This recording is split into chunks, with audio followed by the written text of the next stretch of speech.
Oh, hi there. I'm Madman, once again. And, you know, a while ago we compared the Gtek to its poppet valve brother, the E-Tech. Well, now we have a shocker in our possession thanks to the folks at Santiago Paintball and the Higüero Paintball. And really excited to, compare these two because they're really close in the market, they're really close in performance, and people want to know which one should they get. So let's get freaking to this.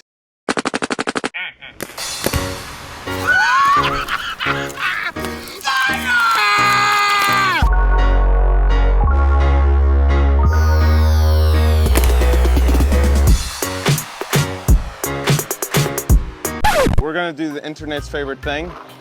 We're gonna compare the smoothness of both markers.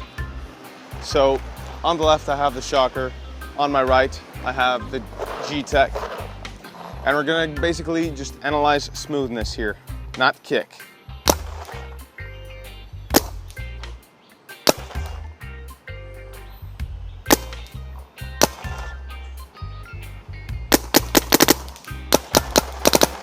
All right, so on basis of that, the shocker is smoother, but I am feeling a bit more kick. So to analyze kick, we're going to hold it like this and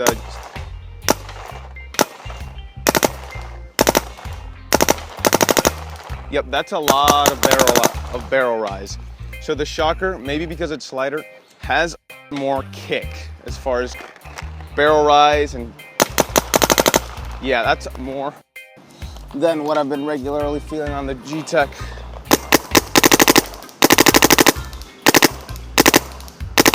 Yeah, not nearly as much barrel rise on the Gtek, mostly because it's a heavier marker. But basically, smoother, less kick. Smoother, less kick. Simple as that. Not to say that this isn't smooth, not to say that this kick isn't controllable. It's a light gun, meaning that if you keep it tight to you, you're gonna keep that kick down. So, and same here. If you keep this tight to you, it's gonna be just as smooth as that. So, shot quality, pretty much the same. So, when it comes to describing the shocker and how it feels in my hands, I have to say that as a big hander, this thing is comfortable. I can hold it, I can point it, and move it around with ease. When it's full, I find that I often let the gun drop because it feels sort of like an extension of the loader. And it's something you get used to, but it gets you off guard because it's so light. But aesthetically, this gun, it's slim, it's sexy, it's classy, it's a hot gun, and it looks very good, to me at least. The milling is pretty simple, but it's the polishing that makes it look so good. And SP's done a great job with it. Something I don't necessarily like is the feed neck though. You tighten it to the just right point, and you could get the lever just starting to poke out a bit, and before you know it, it's back in this position. And then when you loosen it, now your loader is loose. And that's not really something you want. It shouldn't be a deal breaker, but it's there just so you know it. The trigger is very, very good. I really enjoy this trigger. It's light, but other than that, the front grip is very comfortable with the rubber grip. Without it, I didn't feel it was the best thing to hold, especially when your hands are slippery because the polishing is so smooth. But all in all, this gun, really good looking gun, and feels good in your hands, and comfortable really.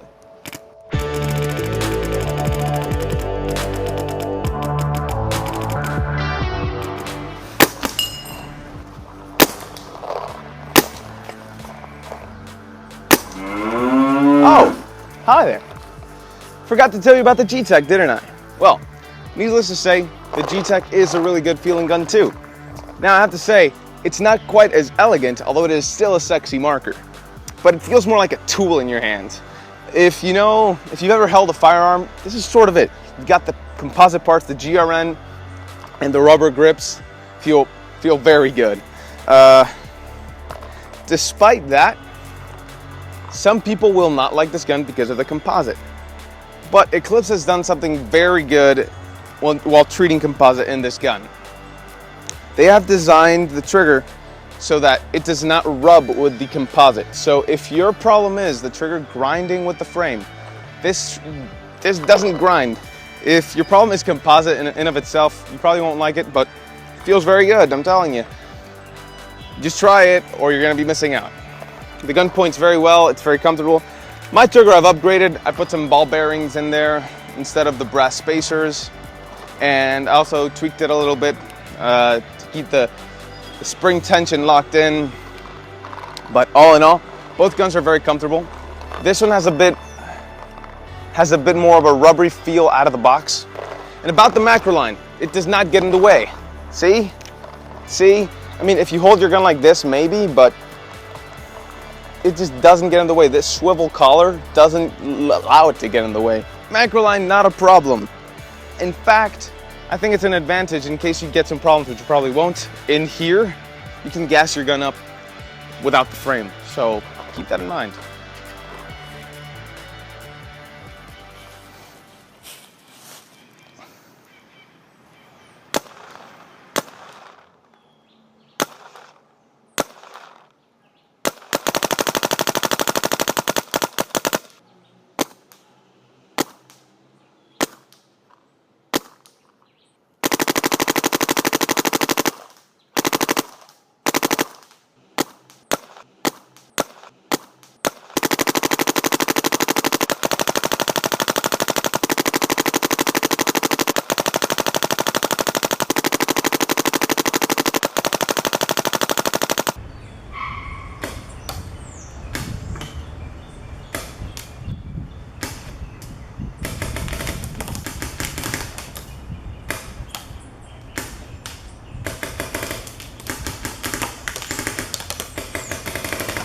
Something about the shocker is when you degas, the marker still holds pressure. So you have to be careful when you degas that you don't dry fire into someone's face. The Gtek, on the other hand, once you degas, you're safe to disassemble a marker completely and remove the regulator, remove the macro line. Nothing's going to happen. These two markers equip the player very, very well straight out of the box.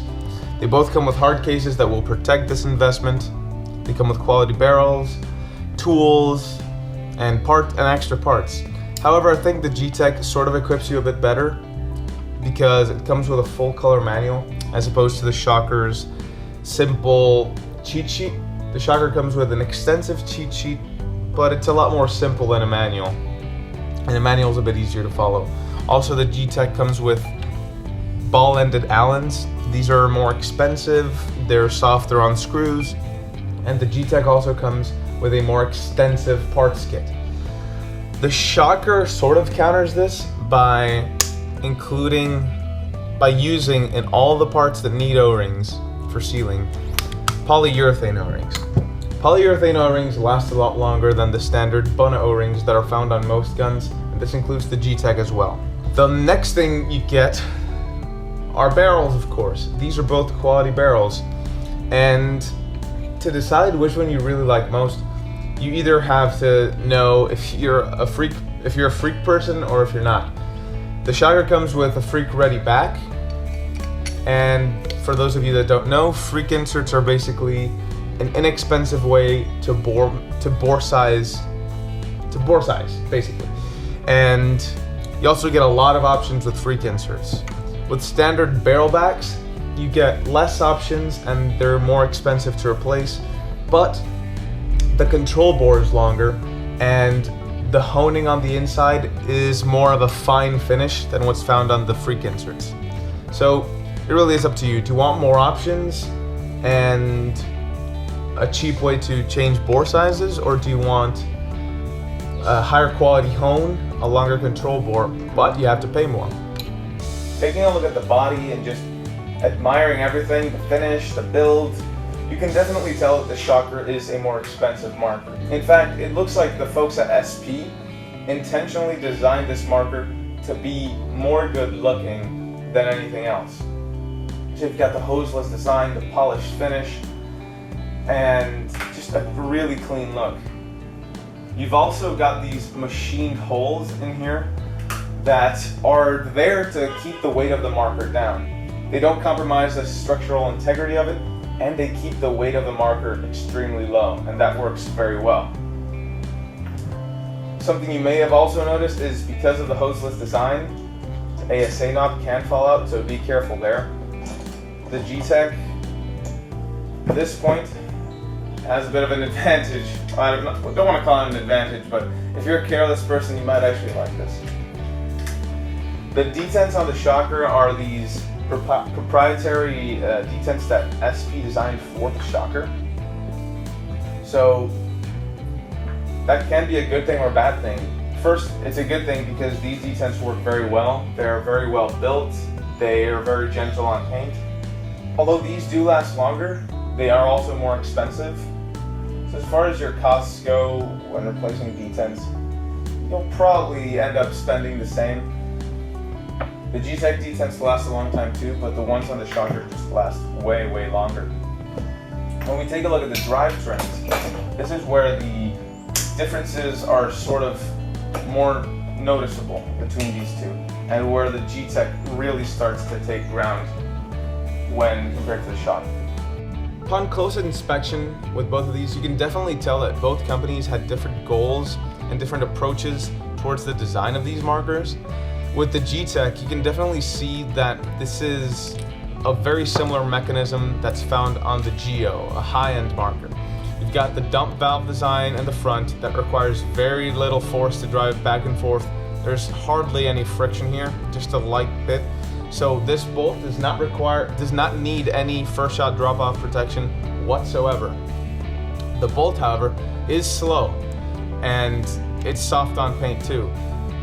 If you take a look inside, here is a shuttling system very similar to what's found on the IV core that keeps the efficiency levels very high too. So the main goals behind the Gamma Core are to be reliable and be efficient. But it's also smooth because it requires very little force to power the bolt, to slide the bolt back and forward. With the shocker, you can tell that the main approach was to make this mechanism smoother. And here you see the same bolt design that's on the Ion style guns. So the GOG Ecstasy, the Envy, the SP1, the G1, the Vibe, those guns, this is the same science that's there. But what they've done is they've brought it up a ton. And you can see this is a very hollow bolt, a lot of airflow here, and it's extremely light too. So when it slides back and forth, a light object moving at high speeds doesn't carry much energy. So you can definitely tell that the main objective of this marker was to keep it smooth. I don't want to call it a trade-off, but as a trade-off, this definitely requires first shot drop-off protection compared to the Gtek, because it's just a different approach that they took. That's not a bad thing because most spool valve markers require first shot drop-off protection, but just have to keep in mind that this gun's roots are on the entry level, this gun's roots are on the high-end level. As far as the regulators go, definitely have to say that I like that the Gtek is a toolless approach to the regulator. Just do this, pull out the front grip, and there's your I'm not going to do it for the time's sake. But for the shocker, you do need tools. It's a bit of a longer process. And I like that the Gtek is a toolless approach to the regulator. But the shocker, it's also a very good regulator too. It's the same regulator that you find on the Lux, if I'm not mistaken. So it's a proven design. Both these regulators work extremely well. If you were to take them to the chrono, you'd find excellent performance on both of them. So it shouldn't be a concern at all. When it comes to the displays, the shocker has a nice boot up screen, and it also tells you your firing mode, your tournament lock status, eye status, live BPS count, board version, and battery status. The Gtek with the OLED shows you the version on boot up. It has a shot counter that you can change to a live BPS reading, It tells you your firing mode, your battery status, treadle and lock status, and eye status. So very similar displays when being used. Where there's a noticeable difference is in the customization. The programming modes on both of these guns are very extensive. There's a lot you can modify, but the truth is with the Gtek, there isn't a lot you want to modify. Just work with your firing modes. The Shocker has a lot of options like loader timer, first shot drop off protection. The Gtek doesn't need these, like first shot drop off I already mentioned, but the loader timer, it has the Gtek feed. The whole point of the loader timer is, and the Gtek feed, is when you're in the last few balls, the loader's throwing those balls down the breech with little resistance that keeps them from bouncing up. So a loader tosses one ball into the breech, the ball bounces, but you've already registered a shot and the bolt will just slice that ball in two. The Gtek prevents this by allowing the ball to roll into the breech instead of fall into the breech, while the loader timer on the Shocker basically says, hold on a second, wait for the ball to settle, and then it fires. It's a thing of milliseconds, but it's there and you can adjust it. So when shooting really, really small paint, you adjust it on the Shocker. When shooting really, really small paint on the Gtek, you just need to be careful because the Gtek won't always work with tiny paint. For little things like first shot drop off and breech bounce, you can definitely see these two guns take different approaches to solve these problems. The Gtek goes for a more pick up and play sort of approach, and the Shocker uses the standard approach where you need to give the gun a bit more love. The Gtek, you don't need to lube as often, you don't ever have to adjust any settings for it to work year round, never have to adjust dwell to playing cold. This thing works any day of the year, no problem. The Shocker, you need to lube a bit more often, and if you're playing in cold weather, you might have to increase the dwell and the first shot drop off protection, simply because in cold weather, you're more prone to stiction, and there's a lot of O-ring contact. Well, not a lot, but there's heavy O-ring contact on the Shocker.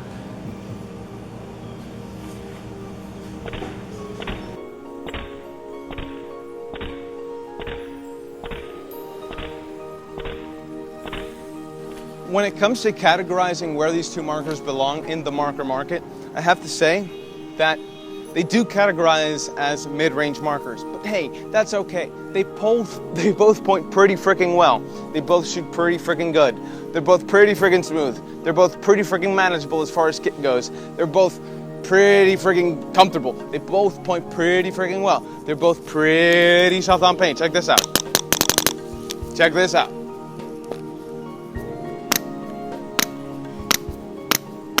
Yeah, try doing that in an axe. You're gonna be suffering. But all in all, these two markers are great. But why are they mid-range markers? First, with the Shocker, it's the same mechanism that's found on entry-level markers like the Ion, the Vibe, the Ecstasy, the Envy, the G1, the SP1. These are entry-level markers, except the Shocker, using the same basic principle, has been upgraded a ton. If you fired an Ecstasy with an L7 bolt, with a really light bolt, this is a lot what the Shocker shoots like. It uses very little force because it's a very light bolt, and it's a very light gun, it's got aluminum parts, so it's basically a brought up Envy. The Gtek is a brought down Geo in essence. It's got a lot of the same technology that you find in the Geos, like same regulator, similar design as the IV core, but you've got the macro line, but you've got the composite parts, but you have the OK trigger, but you have the basic board. A brought down high end, a brought up entry level, mid-range markers. So, conclusion time. And just to make sure I make the right decision, I'm gonna put a judge hat on, and let's go. Which one do I like most? From a purchasing standpoint, I went ahead and picked up the Gtek because three main reasons. First, it was a newer gun, and I really wanted to show you guys something new. Lots of people have put the Shocker out there on YouTube, and I just thought something new would be more entertaining for you guys. The other thing was the Gtek is definitely cheaper. And also, you find the Eclipse guy. The third reason is you find the Eclipse guys on the forums, at the events, interacting with customers and being really good with the paintball community, sincerely and genuinely wanting it to grow while making a great product in the process. Historically, Smart Parts was sort of the old shockers weren't really tournament-ready paintball markers. There were a lot of hoops you had to go through to get them at that point, but definitely this shocker is tournament-ready 100%. If you're a tournament player, the shocker is a fantastic option. You see these in many tournaments for a reason. These are great. I don't consider them a high-end marker because, you know, but they are up there. These guns will compete with high-end markers, and you will win against people with high-end markers with these, because the main thing about paintball is playing paintball, not what gun you have. So whatever choice you make, just keep in mind, it's about you, not about the gun. So I want to leave you guys with that. If you were to tell me that I had to buy a shocker, I would throw my money in your face because I want this gun. I really do. I'm just not willing to spend that much money on another paintball marker. So I picked up the Gtek. And it really is up to you. I hope you guys enjoyed this video. And if I swayed you to make a decision, even if I didn't, just put in the comments below which one you like more. And I'll see you guys next time.